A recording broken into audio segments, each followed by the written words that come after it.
तर नमस्कार मित्रांनो, तुमच्या पण बागेवर खोडावर तेल आहे का?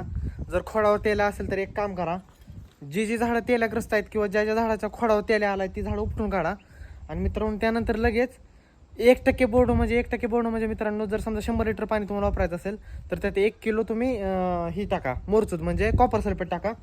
त्यानंतर त्यात चुना वगैरे म्हणजे पेजनुसार मिक्स करावा लागतो. असा बोर्ड तयार होतो मित्रांनो 1% मधला बोर्ड. आणि पूर्ण जी झाडं आहेत ती धुवून काढायची मित्रांनो, जेणेकरून आपल्या बागेवर दुसऱ्या झाडांवर त्याला पसरणार नाही. आणि जी जुनी झाडं बाधित झालेली आहेत ती झाडं मित्रांनो उपटून घ्या, जास्त नसतील उपटून घ्या मित्रांनो. त्यानंतर आपण अशा प्रकारे तुम्हाला अजून काय त्याबद्दल माहिती पाहिजे तर आपण पुढच्या व्हिडिओमध्ये आपण सांगू तुम्हाला. तर मित्रांनो असं मी तुम्हाला दाखवतो कशा पद्धतीने बोर्डोने झाडं धुवायचे. तर बघा, पूर्ण मित्रांनो झाड ओलं करून घ्यायचं हो का, गोल फिरून पूर्ण झाड ओलं करायचं, काय ठेवायचं नाही त्यात हो का. ओके, असं झाड ओलं करून घ्यायचं मित्रांनो गार.